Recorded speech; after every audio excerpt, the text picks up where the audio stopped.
Hi, and welcome to SpondyCast, where we bring together the best medical minds, thought leaders, scientists, patients, and caregivers to inform and inspire the spondylitis community.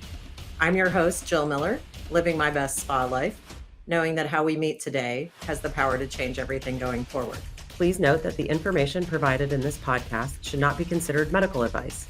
We do encourage all listeners to consult their healthcare professionals for medical concerns. Thank you for listening, and we hope you find our discussion today enlightening.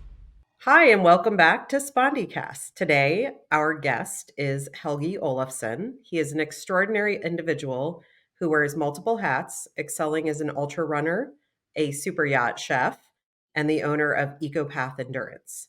What sets him apart is his resilience and determination, particularly in the face of ankylosing spondylitis, a challenging and complex autoimmune arthritis. Despite battling AS, Helgi has not only become a three-time Triple Crown of 200s finisher, but has also completed 14 ultramarathons over 200 miles each. His achievements extend beyond personal victories. He is also a passionate advocate for the AS community. Helgi uses his platform to raise awareness about the disease and actively supports the Spondylitis Association of America. In April of 2025, Helgi will take on the inaugural Arizona Monster 300 endurance run. He has teamed up with Willoughby Media to create a documentary called Sonoran Odyssey, 300 Miles of Grit and Glory. The film, which will showcase the 7-day journey of Helgi and his support crew through a rugged and unforgiving desert, is also being postured as a fundraiser for the Spondylitis Association of America. To learn more about how you can get involved and support the project, visit SAA's website at spondylitis.org/Helgi, Helgi. And on that note, I will welcome you back to SpondyCast, Helgi. How are you? I'm doing well. Thank you, Jill. It's awesome to be here. And that was quite the introduction. Well, you are quite the man. So, um, I have been watching you since we last spoke, and I think you were someone who is never going to give into defeat. So I'm sure showing up today for SpondyCast was easy, but what made you want to come back? And what do you hope to share today? Well, I always love the opportunity to raise awareness for AS. And since we last spoke, I had a kind of a different project in mind and changed gears a little bit to doing a smaller project, but kind of a project that packs a bigger punch in a shorter amount of time. And that is surrounded around the Arizona Monster 300, um, which is also going to be an opportunity to raise awareness for ankylosing spondylitis. And it's really exciting for me because it's a new style of fundraiser. Using a film to fundraise for Spondylitis Association of America is something that I haven't actually done in the past. I've done films before, and I have done a documentary surrounding one of my races, which was called Movement as Medicine. That was around the Cocodona 250 a few years ago. But this one is special because we're actually engaging with the community to help support the project and the production of the film, which also benefits the Spondylitis Association of America. And I think that one of the things that has always been missing from my fundraising efforts and awareness raising efforts is that I I do have AS, and yes, I do run very lengthy ultra marathons. And some folks could look at me and be like, "That guy can do this, and that's great." But I have AS, and I can't do that with my AS. And I understand that. I get that a lot, and I appreciate that because there's so many folks who have different severities of ankylosing spondylitis or multiple conditions associated with it. And not every condition is the same.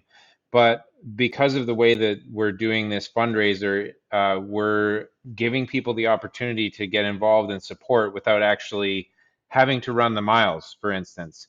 Yeah. And there's a few uh, fundraising initiatives going on, other than just going and clicking the donate button. We have kind of gamified it a little bit and given people the opportunity to sign up for any of the miles that I will be running during the race, for a small donation that 25% of that donation will support the Spondylitis Association of America. And if the fundraiser is extremely successful and we raise enough money to fund the film, then everything over the cost of the film goes to Spondylitis Association of America. So uh, that's the real goal here, is to make the fundraiser very successful so that Spondylitis Association of America can benefit greatly from it, rather than just getting the 25%, which still is great. I mean, so far we're at um, we've raised about $8,000, Oh, and wow. so that's 2,000 for spondylitis, and the cost of the film is going to be around 20,000, all said and done.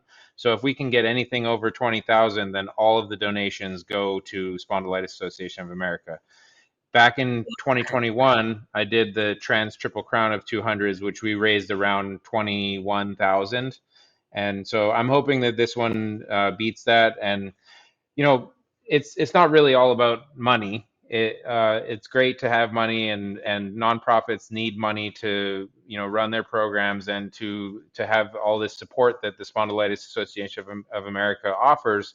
It does cost money, but there's farther reaching effects than just the money, and I think that the community is a really important part of all that. Um, and just having community involved, and say Mary Jo and Bob over in Eastern United States have seen something that I've done in the past, and they're like, man, that's a cool thing that guy's doing, I really want to show my support. And they say, okay, well, I'll donate $10, and then they get awarded a random mile within my race. And then what happens is, with the GPS capabilities, I record the actual race that I do, and the data gets published on Strava. Strava is a Yeah. platform that a lot of athletes use, and non-athletes, but basically it's a way to record your run and analyze your data and stuff like that. So uh, some of the different things are the gradient adjusted pace. So if I'm going uphill, for instance, um, it may be a slower pace overall, but it doesn't analyze it that way. It analyzes it, including that I'm going uphill. And so the gradient adjusted pace could be anything throughout the race. And there's no way of me, um, it's a fair way to get the data. And Just share afterwards, that there's with yeah, people. yeah, So they exactly. can, yeah, I mean, I think, like you said, it's not all about money. And in nonprofits, it's never all about the money, right? Or in like documentary filmmaking, I think. And, you know, one of the things I've been thinking about a lot lately, and like you're an inspiration in this, is, uh, and I hear this from people I talk to that listen to SpondyCast, and you probably hear the same thing, is like, this disease needs support and dollars to raise awareness, because I don't think that the general public understands the complexity of the disease that so many people deal with. And I'm sure you hear it. People are like, "Well, I don't know how you can always be running around like a lunatic and traveling and doing this." And that was a lot of hard work, right? I could barely walk 10 years ago. And Hmm. I know you've had challenges, but like the idea of the dollars, they help to illuminate the tragedy of like the dreams that don't get realized because we're not diagnosing this disease and we're not aware of this disease as a public, right? And I think that to me is like the importance of the dollars, and to have like you were just talking about the gradients that you can watch in Strava is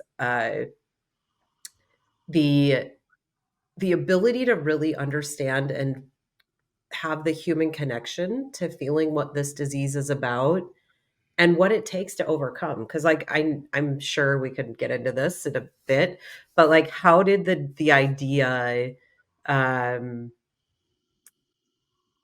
how did the idea come up? And maybe the first question is like, where was the aha moment to do the Sonoran Odyssey? And I know it's important for you, but like, what was the aha? What was the moment where you were like, no, I'm not going to do the longer one. I'm not going to do the multiples. I'm going to do the 300, and we're going to crush it and show the world what this disease is about. Well, but I mean, personally, financially, it was one of the biggest reasons was because it cost me money to be able to take, 5 weeks off to go and to just run through the forest. I mean, I'd love to do that if I could, but Right. unfortunately, I also have, a life to manage.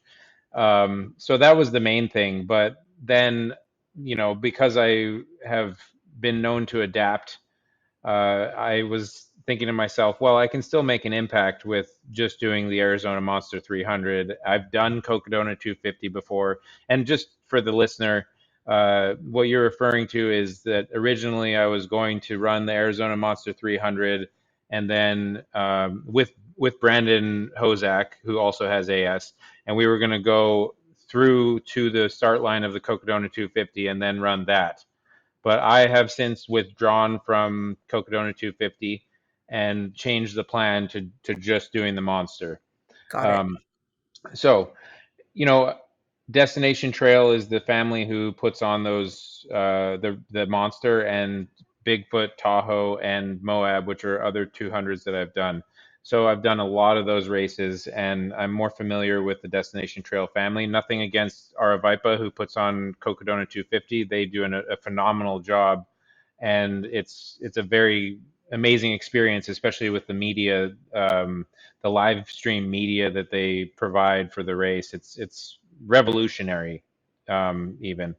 But the Destination Trail, I know a lot more people within the race organization, and doing a film there was something that I thought would be really cool, both for myself and raising awareness for ankylosing spondylitis. But also, this is an inaugural year adventure, and there haven't been any films created for this adventure yet. So Oh, what it'll cool. be great for future hopefuls who want to learn about what the race looks like, and what it's going to take to put together a finish at that race. So those were great, um, enticing factors for me in creating the project. And then also, um, I kind of kept in touch with a friend of mine, Ben Willoughby, on social media, and was watching his story, and seeing that he was getting into filmmaking, and that some of his filmmaking short stuff that he had been doing was really good. And so I got in touch with him to see if he wanted to take it to the next level, and do a full-on documentary, of my race. And being that, so I know Ben from the yachting industry, Hmm. and we worked together on a yacht that I worked on a few years ago, and we were actually cabin mates. And so I wanted to see if I could help him, and I felt like he could help me as well, in putting together this story. And then we have another angle of the film where my pace and support crew is also in the yachting industry. So I've never done a project that sheds light on just how hard it is to be in the yachting industry and still be able to do something like a 200-mile ultra marathon that takes 10 days out of your life just to do the race. Yeah. But then all of the planning and training, and how do you do that when you're working, and you're basically, you can get 5 hours notice that you have a charter coming up sometimes. I mean, it's a really, really demanding industry.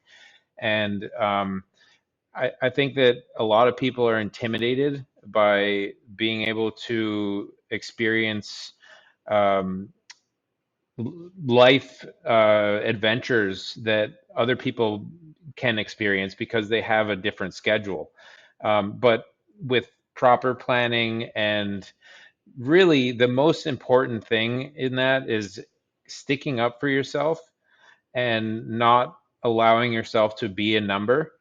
I think that in the yachting industry, there are a lot. It's kind of a known thing that you just need to say yes all the time Yeah. and do whatever is asked of you.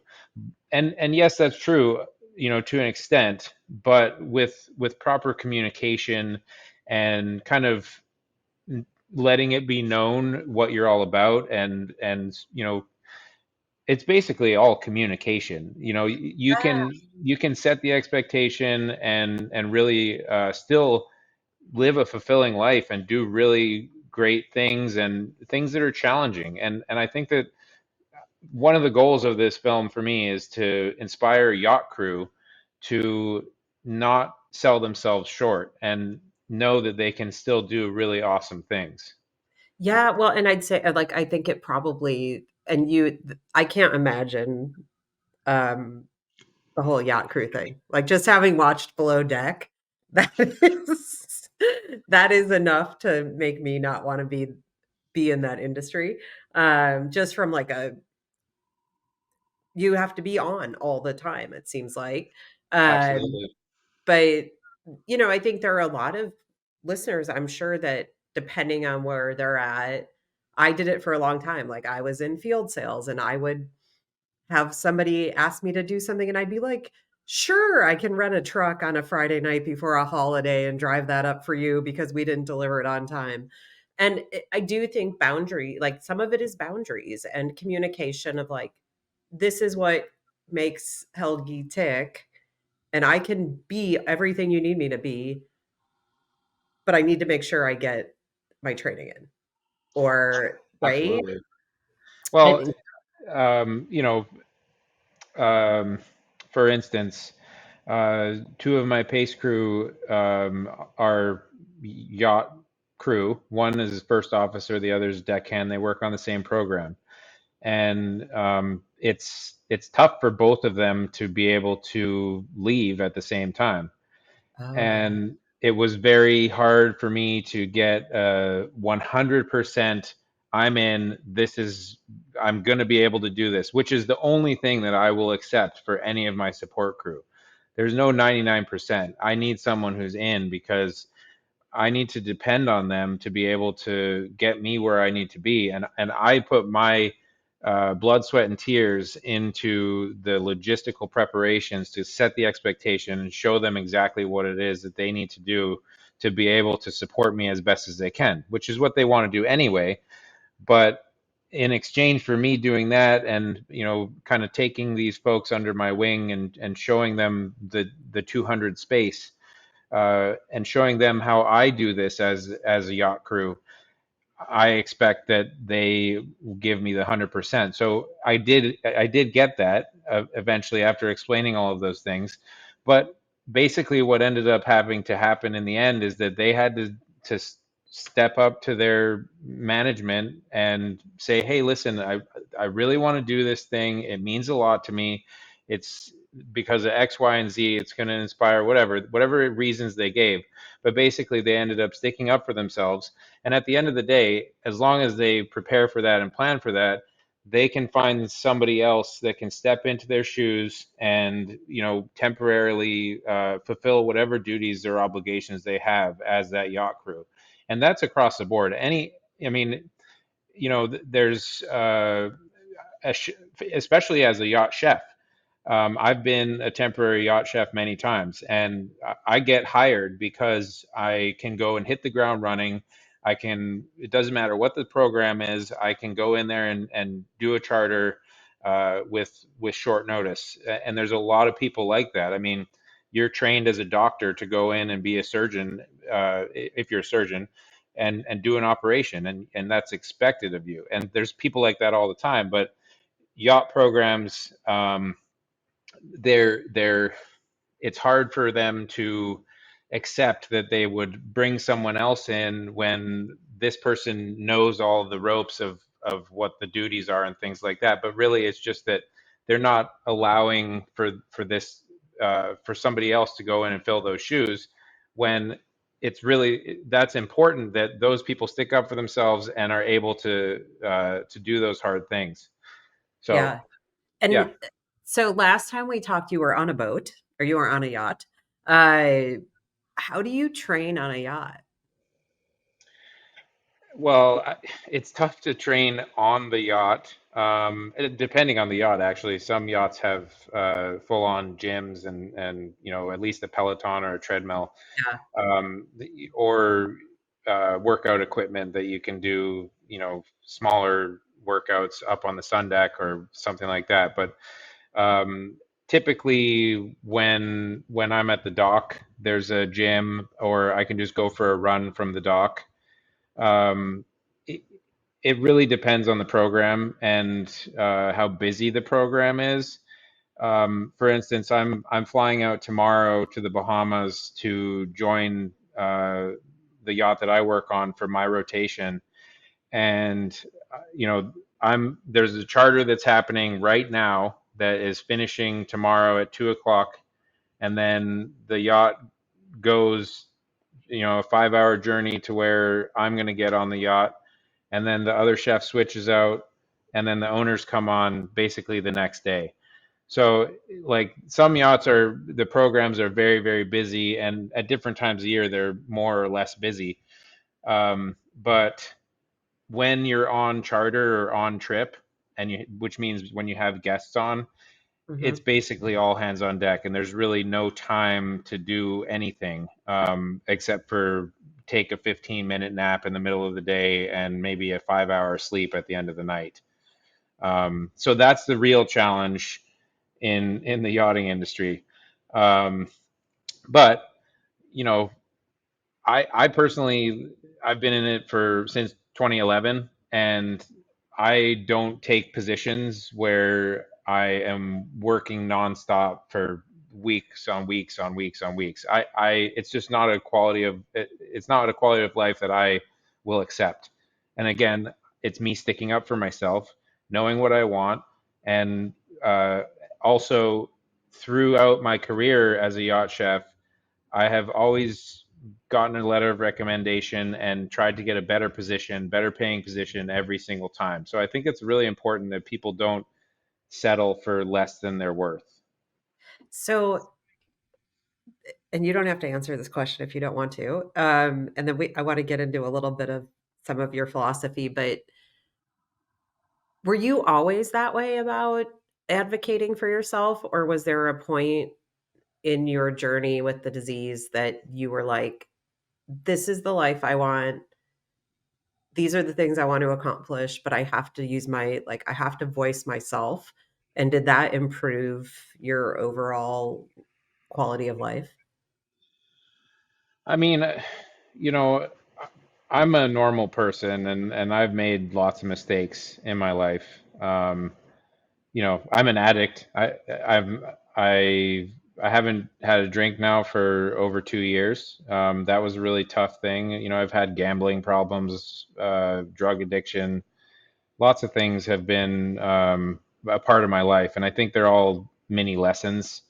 But one thing that I think has remained constant for me throughout my life, or um, at least from 2011 when I became, which ironically, 2011 yacht chef, 2011 also when I started into endurance sports.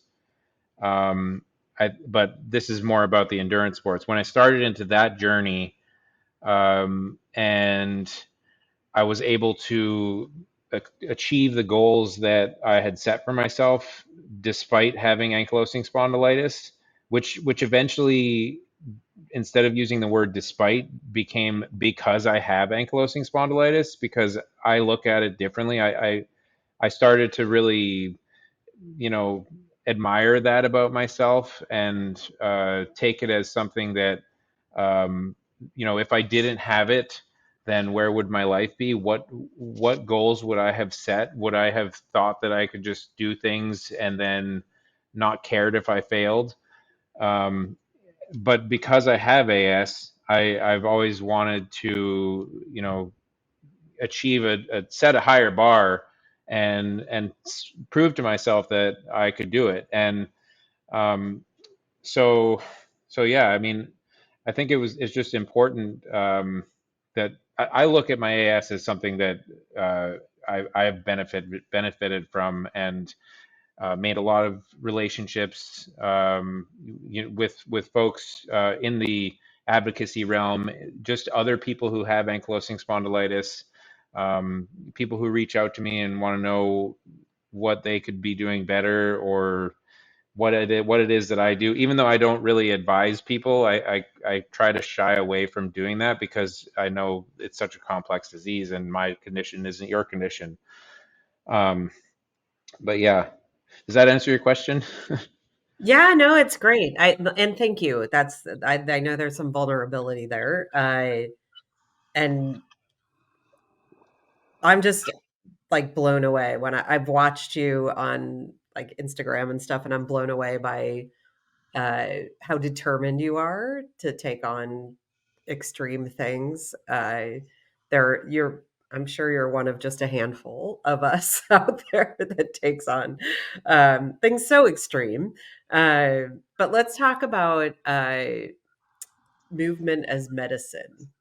How do you incorporate uh, sort of this philosophy into your life? you know, Kind of going off of what I just said, I've I've learned a lot about myself, and I'm definitely not. I may seem like someone who can do anything with ankylosing spondylitis, and you know, never in pain, all these things. I'm sure that there's people who see what I do, and that's the first thing that they see is that he doesn't have it like I have it, or something like that. But at the end of the day, I do have ankylosing spondylitis, and I do get flares, and um, they're hard to pinpoint how or when they're going to happen. It's something that I have to just roll with the punches. But I've kind of proven to myself that as long as I stay moving, that it's usually going to be a better situation than if I were to just kind of veg out and be on the couch. And it's really I mean, some people would, like my close friends would say that I never stop and I can't stop and I'm always doing something and I just have to be working all the time, which is true. But um, at the end of the day, like I I prefer that because I need to move and I'm doing it now while I can, because I don't know if I'm going to be able to move when I'm older. And so, as I age now, I'm just about to be 42. Um, there's wheels that are starting to fall off, and I'm noticing that. So I feel like if I don't continue to move, that it's going to be harder as I go through my life, and especially now that I have the femoral acetabular impingement, which is called FAI. It's hip impingement in Okay. my left hip, um, that has developed over time. Um, it's hard to say exactly whether or not it has to do with ankylosing spondylitis or whether it is just an overuse injury from all of the descending of mountains that I've done in the past, 12 years. Um, but regardless of that, uh, it's something that has reared its teeth, and it's present every time that I move my feet. Basically, like every step hurts. Sometimes it's a 1 or 2 out of 10. Sometimes it's a 7 or 8 out of 10. And being that I have taught myself mentally how to push through pain and get to the finish line of these ultra marathons. Um, I don't know what the future holds for me with my hips because I pushed through the pain and I could be damaging things worse.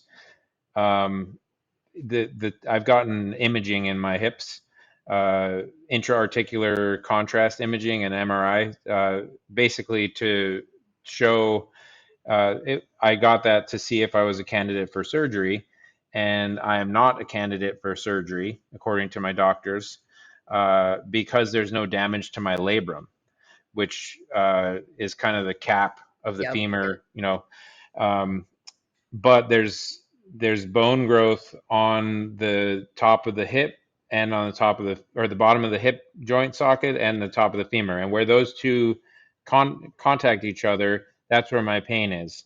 It's called a cam and pincer type deformity. It's a cam bump on the top of my femur. Yeah. Well, So, but it's hard to say whether or not it's related to ankylosing spondylitis. There's a lot of studies show that many endurance athletes have deformities like this, but they don't present symptoms, meaning they don't have pain. right. But I do, and I don't have damage. So my coach, for instance, and part of the reason why I have this coach, his name's Kevin Goldberg. He also is the host of the Distance to Empty podcast, which is like a 200-mile focused podcast. Okay. But he has undergone a double arthroscopy for both of his hips for the same deformities, but he had the damage to his labrum. So he had a successful surgery and a great return to sport. He's doing really well as an athlete, and so that just gives you an example of somebody else who had the same case that I had, but needed a surgery and I didn't Yeah. yet. It's great. It's interesting.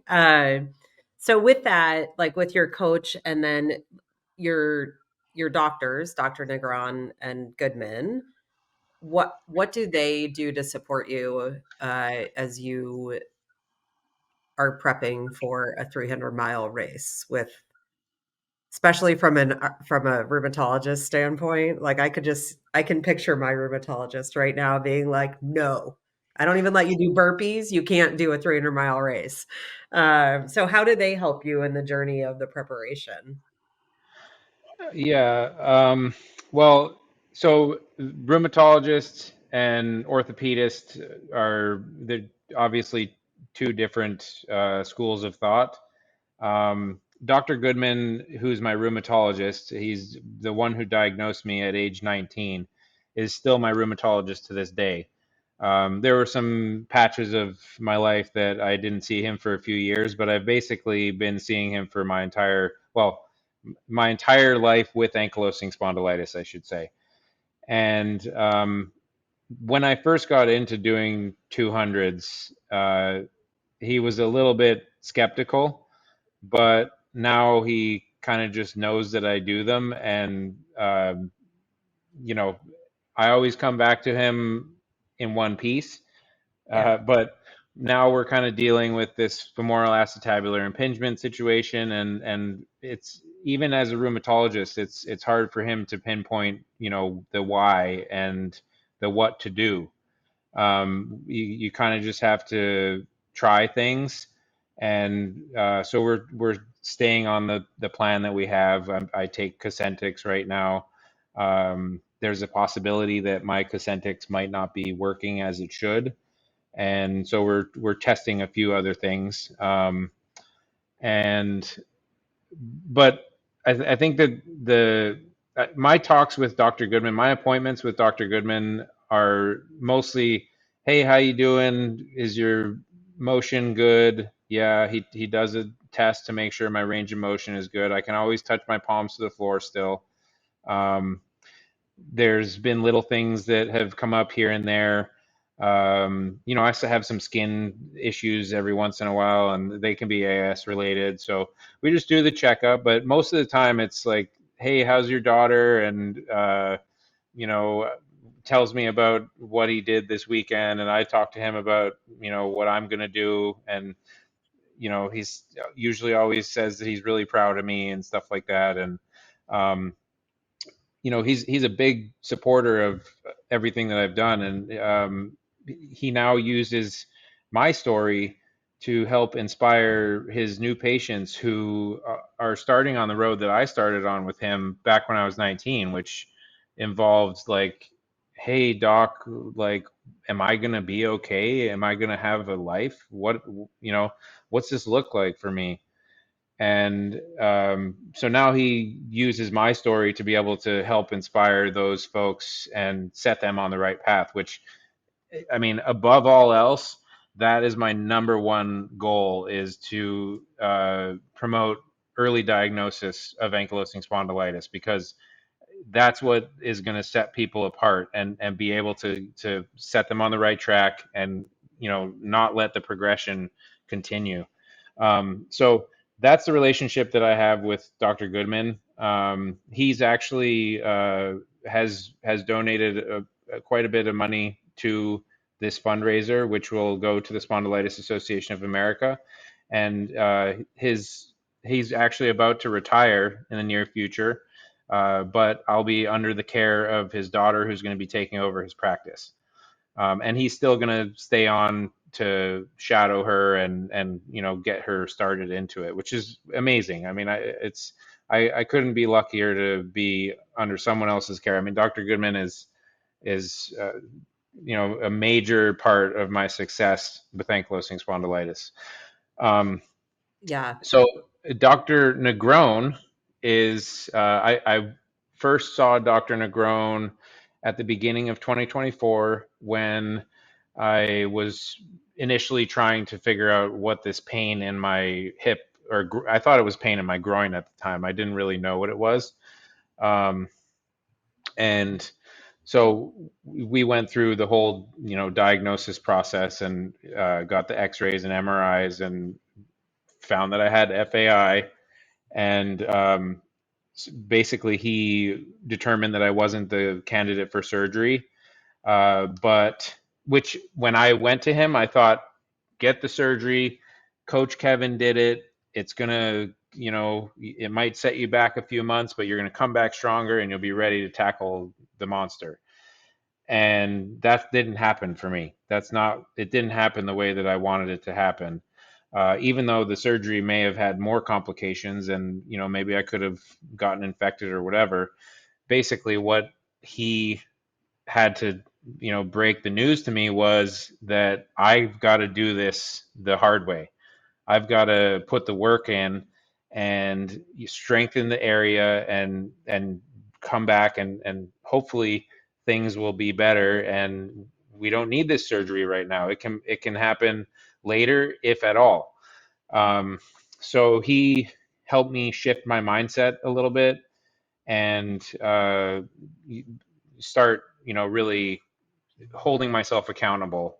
And he did suggest and prescribe and administer cortisone injections in both my hips, and that has helped. But really, like, the pain has gotten better. I've gotten stronger. I've gotten more healthy, and I think that it's just something that I'm gonna have to deal with. But I do think that if I didn't go to him, if I didn't get the injections, if I didn't have to have that mindset change, I probably would be in a pretty tough spot right now, Yeah. with this race coming up. And I may still be in a tough spot, but um, listening to my body is important to me, and so it's a tough balance. And talk about mental health, which is another big. Yeah, I'm curious how you do that. Yeah. It's challenging. As someone who has basically changed their identity to someone who is an ultra marathon runner, let alone a 200-mile ultra marathon runner. Um, it it's hard when the thing that you love to do is taken away from you. And I feel that I know personally that a lot of fellow ultra runners have have had a very colored past, and it's it's why those people are able to do what they're doing is because they've been through so much and they're able to use those experiences to get through something like a 200 and then take that experience and use it to get through the other stuff. And um, that's definitely like across the board. That's a why for pretty much anybody who goes and does one of these adventures is they want to experience something that's really hard so that they can you know train themselves on how to be a better human, basically. um, and there's a lot of things that you learn in these ultra marathons to be able to help you do that. But it's it's full of people who are former addicts, and it's something that when you get to that finish line and you can confirm that you were able to do what you set out to do, which was really really hard and took so much time and so much work and so much time from your family and your friends and everybody. It's just such a special thing. And then there's negatives with something like that. It's not on paper. It looks positive. It looks like wow, you can do something that's just awesome. You know, you're in the 99.9%. But really, it's a slippery slope because once you do that, then that thing becomes the only way that you can get that feeling. And that's what Mhm. happened for me is that's why I've done 14 of these 200s and I'm going for my 15th. You know, I was doing four of them in a year, and you know, it depleted my bank account, put me in debt, um, you know, messed up my body most likely as far as the injuries that the damage that it has done to my hips. um, you know, and there's been other areas of my life that I have neglected because I want to go out there and be on these adventures, and that's the only thing that makes me feel good. It's it's something that because ultra marathon running is kind of it's relatively new. There's not a lot of um, information really on how to best deal with that sort of addiction. And you know, I think that the most important thing that an ultra marathon runner can do is to acknowledge that and you know think about balance and think about being present in the moment that they're in and really grateful for being there and all the work that they put in and all these things instead of just doing the experience and when you're done you sign up for another one and it just becomes your thing. Then I mean the wheels are going to fall off in so many ways that you're you're going to ruin your life. And that it's something that I was able to notice. I'm definitely not perfect. I'm definitely not there yet. But because I've noticed it, and really since I quit drinking was when I really had the chance to look within myself. Um, and you know, as a mentor for other folks who are getting into ultra marathons and people with ankylosing spondylitis, even, um, I think that it's something that I always warn people is just don't go in too deep. You know, think about things and be grateful and you know make sure you have balance. The other areas of your life need to have attention. And I just I feel like it's something that I really want to portray in this film is just the mental health aspect of it. Yeah. And so you take that person who goes and gets you know has to get that finish line or get that experience, and then you throw in femoral acetabular impingement, and all of a sudden everything that they've invested their life into, or what they love to do, is taken away from them. And that becomes a major problem, and depression kicks in, and it's a really, really slippery slope. So balance is very important. Yeah, I think I have a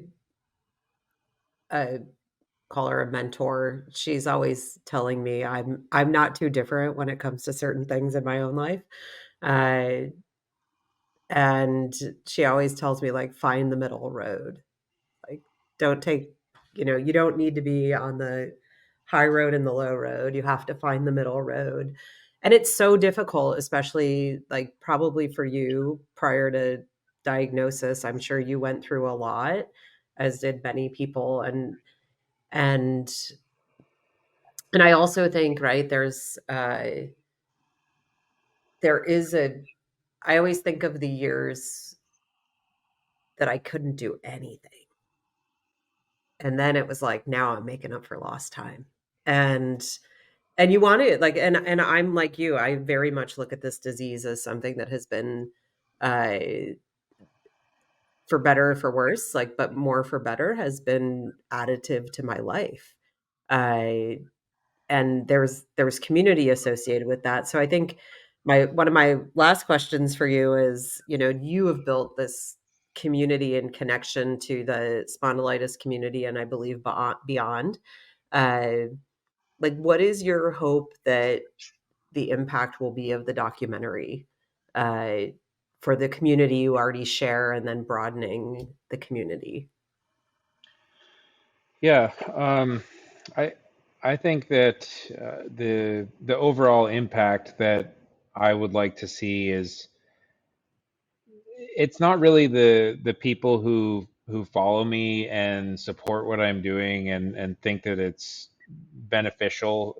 And I'm talking about, movement, and, not necessarily racing, but just being active. It's not that I want to inspire. The people that I want to inspire are the people who don't think that. The people that are against that sort of thing, because I'm not trying to tell people you have to move and you have to do this even if you can't. Like, I'm not trying to tell people who are in pain that they have to push through their pain and things like that. That's what I do. And I'm admitting on this podcast that I was wrong in a lot of different ways on making those decisions. Do I regret making those decisions? No, definitely not. I enjoy all of the experiences that I have had. I don't want to change anything. I mean, it's all part of who I am. And nobody should really want to change anything in the past. I mean, unless you know, do something really bad. But um, We'll put that one for another episode. yeah, no, but I like, I want someone to take that first step, and just take a chance on themselves.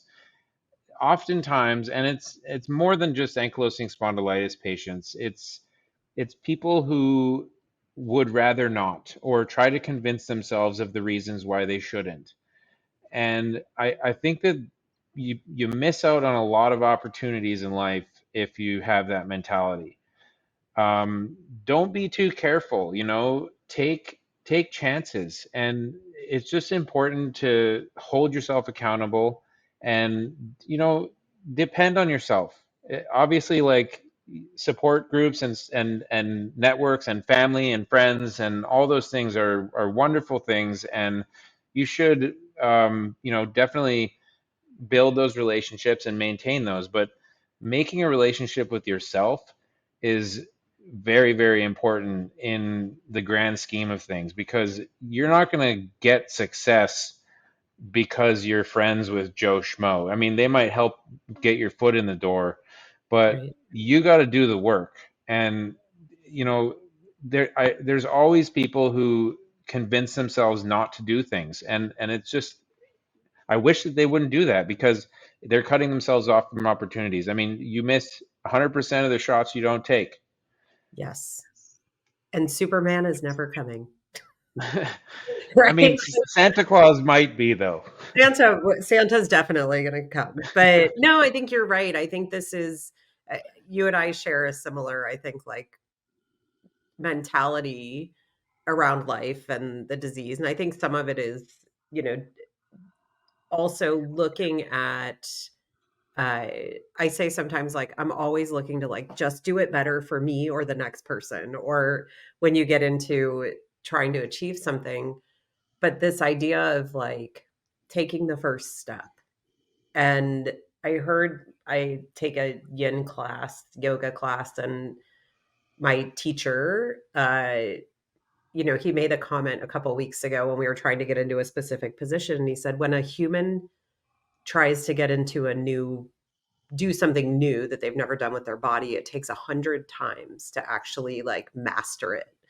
And I was like, oh, okay, that makes a whole lot of sense. And it's some of it is about giving, when you take those first steps, it's about giving yourself, if you want to call it grace or whatever it is. But I think a lot of people don't want to. I agree. A lot of people, and I would offer. I always tell people what to do, but and I shouldn't. But I I'm would the same offer. way.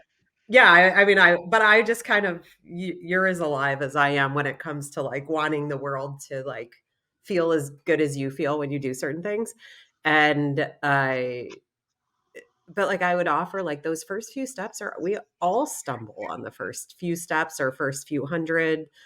I remember the first time I ran was like at 42 or 41 was the first time I actually ran. For the previous 41 years, I only ran if someone was chasing me.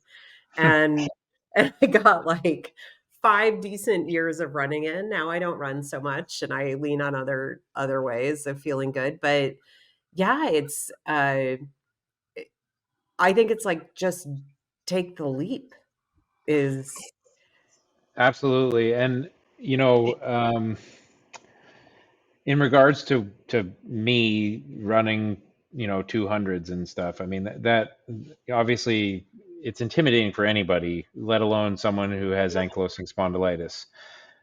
But I, got here because I was there.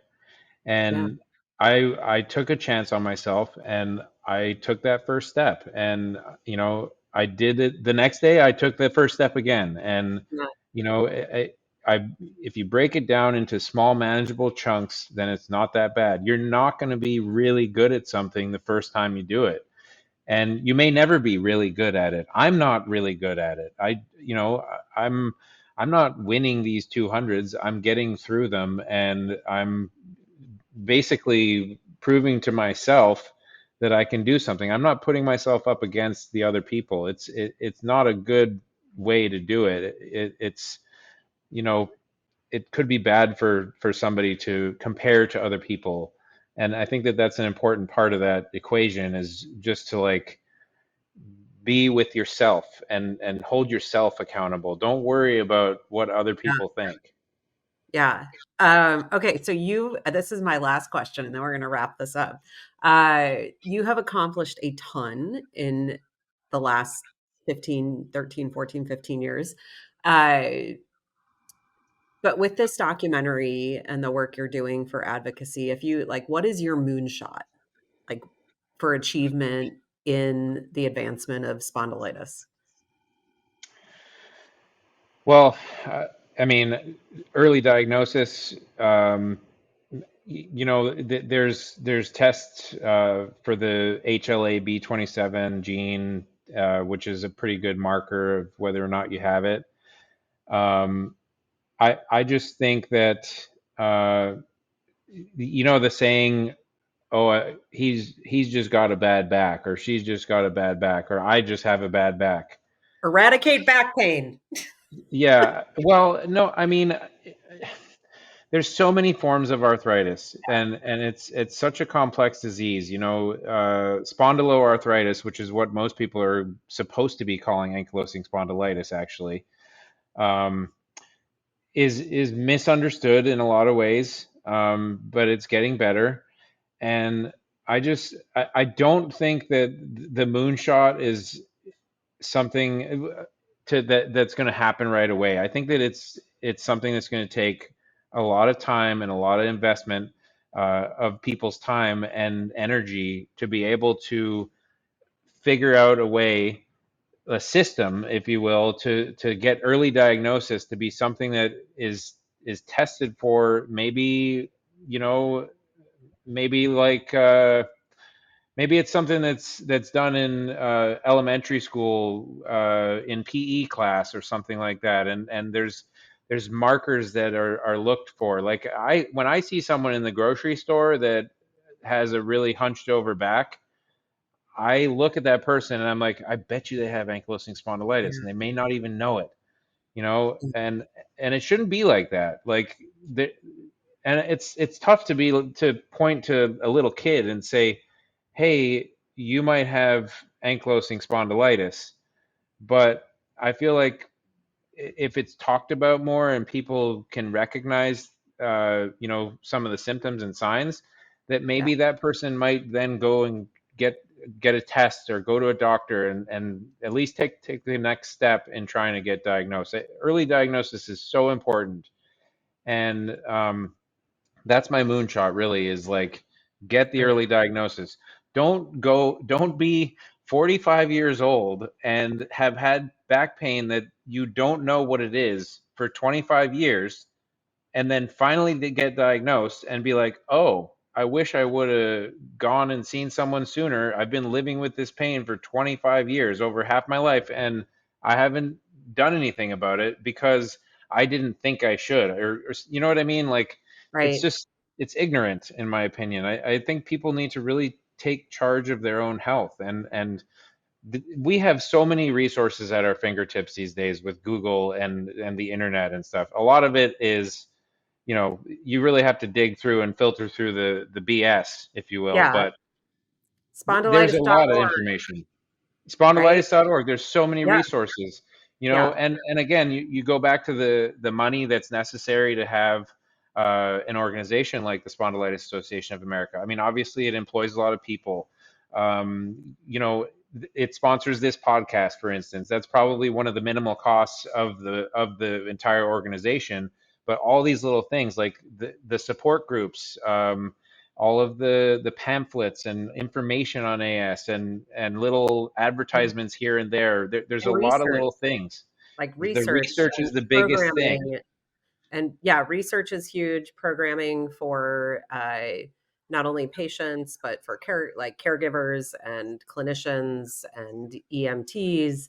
I get a view of it from the board level, and it's incredible what good stewards of dollars this organization is. It blows me away every quarter.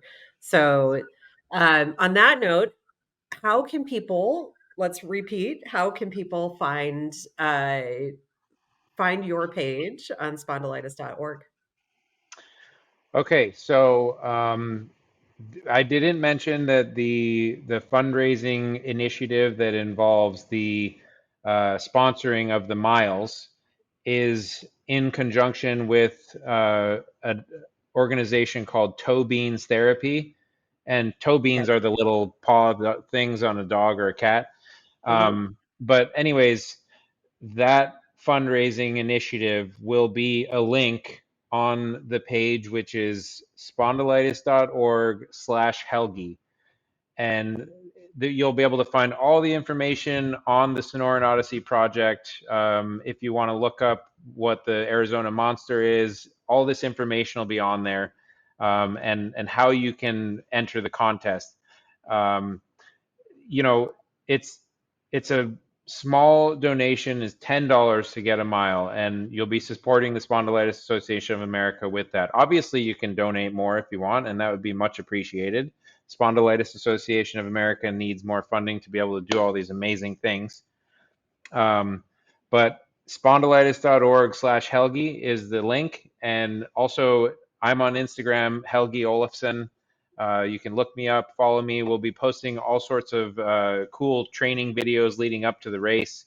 And we're going to also be sharing live updates while we're out there, too. So April Awesome. 4th through 10th is when the race is, Arizona Monster 300. And we're just really looking forward to it. And I think that this new style of community fundraiser is going to be successful for the Spondylitis Association of America. Amazing. And will you come back after the race and talk to us again? Sure. Yeah, Awesome. absolutely. I'd love to. Amazing. Helgi, thank you so much. And you will be in our thoughts, and we'll hold you in the light as you prep for the race. Okay. Well, thank you very much for your time, Jill, and I hope to speak to you soon. Happy holidays. You too. SpondyCast was made possible by donations from the Spondylitis Association of America's individual members and our show's corporate sponsor, AbbVie. Since our founding in 1983, the Spondylitis Association of America has been the face, voice, and leading nationwide nonprofit educating, empowering, and advocating for people living with spondyloarthritis. Through our extensive work with patients, the medical community, and partners, we provide information and resources to help people impacted by the disease live better lives and champion research to find a cure.